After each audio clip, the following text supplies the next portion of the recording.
pegawai-pegawai, pejabat pendidikan daerah Negeri Sembilan, guru-guru besar dan guru-guru pemulihan yang dikasihi sekalian. Syukur alhamdulillah dapat kita berkumpul bersama-sama pada hari pelangi lah hari pelangi terakhir mungkin, tapi pada kami mungkin bukan yang terakhir kerana panjang lagi perjalanannya, untuk berkongsi sedikit amalan baik yang telah dijalankan di peringkat SK Kompleks KLIA.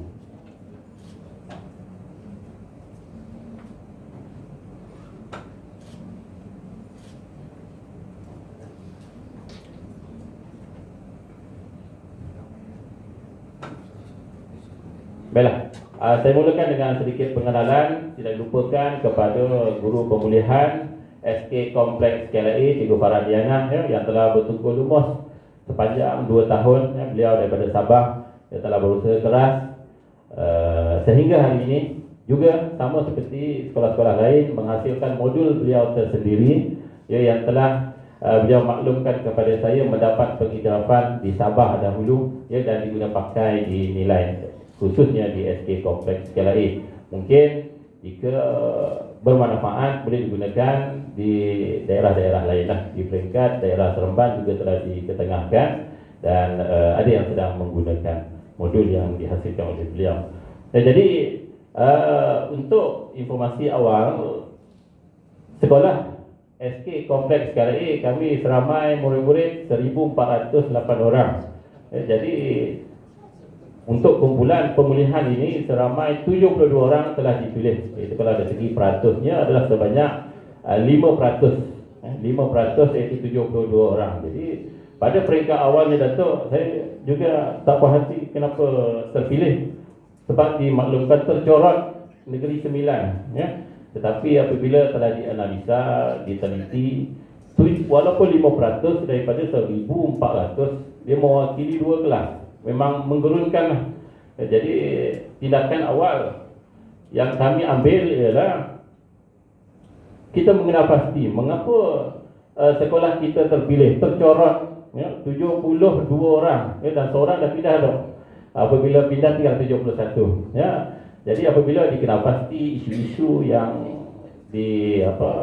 diutarakan oleh guru pelbagai sama seperti yang diutarakan oleh rakan-rakan yang sebelum ini. Masalah sosioekonomi, tidak hadir ke sekolah, tidak mengenal huruf, paling banyak ialah 3 tahun berada di PKP, tidak berada bersemuka di sekolah. Walaupun semua itu kita cuba atasi dan kami memperkenalkan program Gegar 72. Jadi kita bagi gegar kali ini kita gegar habis-habis dan peringkat awal juga menghadapi banyak cabaran di mana guru-guru saya ada 95 orang pun gegar saya. Saya gegar mereka gegar saya. Jadi saya tak peduli lah, saya pun gegar ikut cara saya. Kerana saya kata guru pemulihan di KLIA seorang saja. Seorang mana mungkin mampu untuk membantu 72 orang. Apatah lagi untuk membantu keseluruhan satu sekolah 1,400 orang. Termasuk PPKI dan sebagainya. Jadi saya lantik satu sekolah semua guru pemulihan, khususnya 25 orang yang terpilih, yang otai-otai yang dah grade 48, yang 44, dengan andaian ilmu-ilmu dan kepakaran mereka dimanipulasi dan dimanfaatkan, digemblengkan bagi memastikan kejayaan program ini. Jadi inilah paparan yang saya rasa saya tak baca, saya paparkan. Dan apa benda yang ingin disampaikan objektif dan ini yang lebih penting. Di mana di peringkat awal apabila cabaran 3 tahun para guru tidak berada di sekolah, mengajar di atas talian, ilmu-ilmu dah makin pudar. Jadi saya menjemput Encik Rahim Latif SISC Bahasa Melayu, pejabat pendidikan daerah Seremban untuk berkongsi ilmu itu. Jadi saya dapati ilmu yang diberikan, yang disampaikan oleh beliau sangat bermanfaat. Semua guru di sekolah saya berasa teruja. Beliau minta kami bawa ada penutup botol, macam-macam lah alat-alat untuk pemulihan. Dan saya kira boleh digunakan juga untuk kelas-kelas lain. Ya, jadi barang-barang yang mudah yang terbuang, ya, yang boleh kita semula digunakan dan dibezakan apabila digarapkan oleh Encik Rahim, diberikan panduan kepada kami semua. Saya juga terlibat mendengar, ya, seperti yang dapat dibuktikan, ya, apa itu terbeza dan sebagainya lah. Jadi akhirnya di akhir pertemuan itu saya dapati para guru bersemangat semula. Ya, dan Cikgu Farah dah mula senyum pada saya.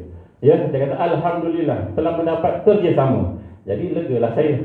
Ya, kalau tak dia asyik terbilik saya saja. Ya. Tapi bukanlah buat yang benda-benda yang saya nak.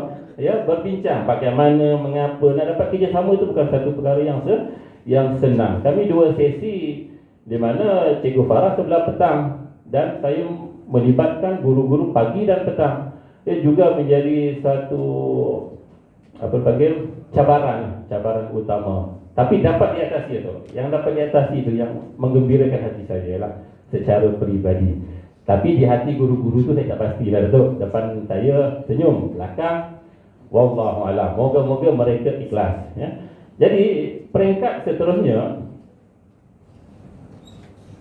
antaranya ialah kita lihat murid-murid yang 72 orang ni, 25 orang tu kalau tak silap saya, kita perhatikan pakaian, kuku, Masya Allah, hitam.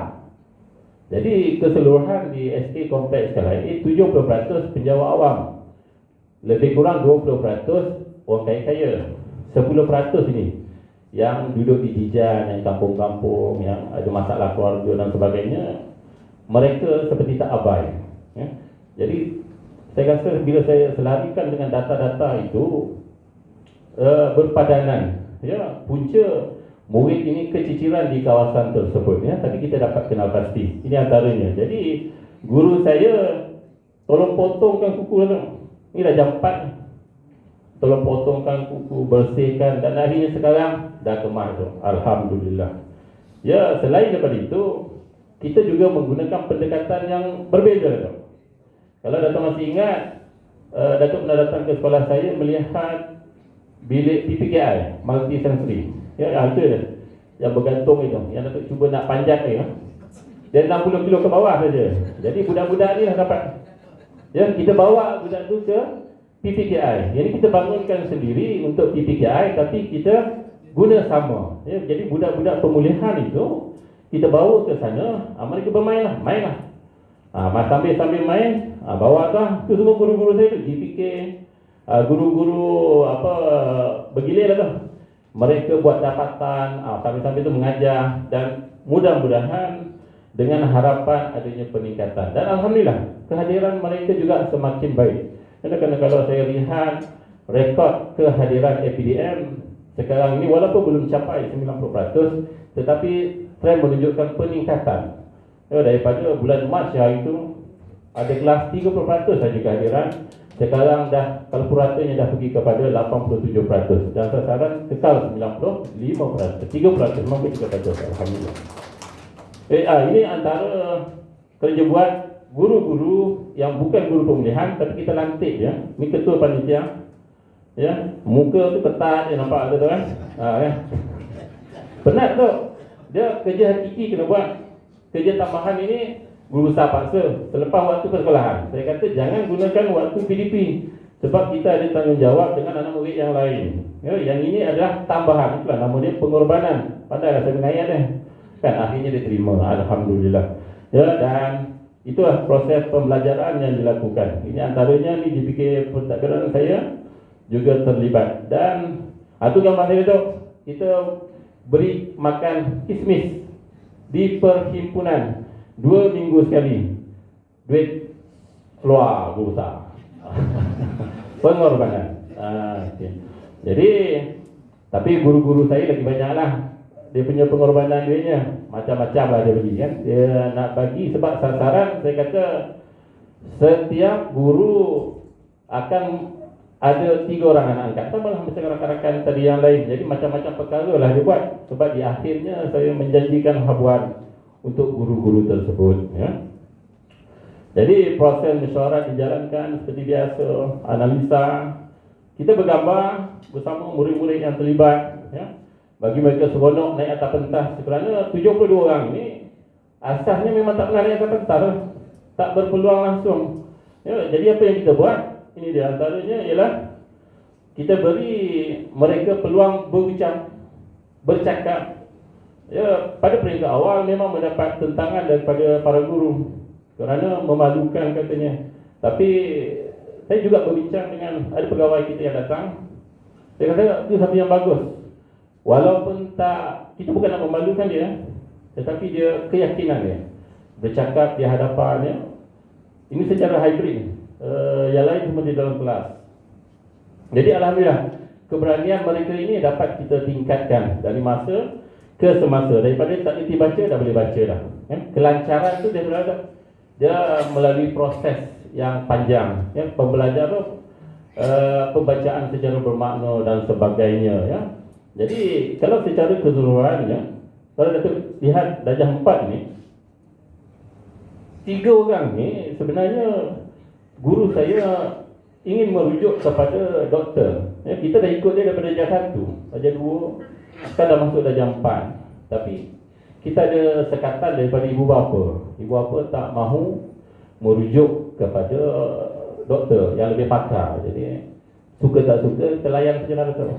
Sampai tahap mana dari masa ke semasa dan mungkin jika ada daripada daerah ataupun negeri yang sudi membantu, kita boleh kumpulkan 3 orang tak ramai, kan, untuk berbincang lagi bersama ibu bapa untuk merujukkan mereka ke peringkat doktor. Sebab kata rakan-rakan tadi tak semestinya mungkin malu dan sebagainya, ya, tetapi sekurang-kurangnya ada pengesahan daripada doktor, ya.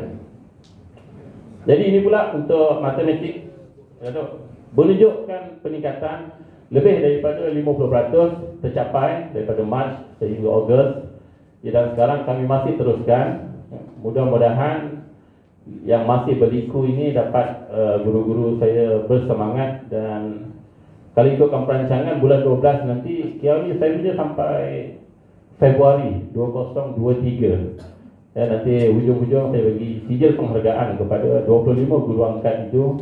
Capai tak capai, penghargaan mesti diberikan, ya. Dan saya mengharapkan ibu bapa semasa perjumpaan 3 penjuru yang lalu memberikan maklum balas yang baik, tetapi dia setakat maklum balas saja. Cadangan, macam-macam cadangan boleh, itu nak buat bersama dan sebagainya, tapi tetap juga tak datang. Saya tunggu saja, tak datang. Panggil, personal panggil pun tak datang, kan, mungkin bekerja, malu dan sebagainya.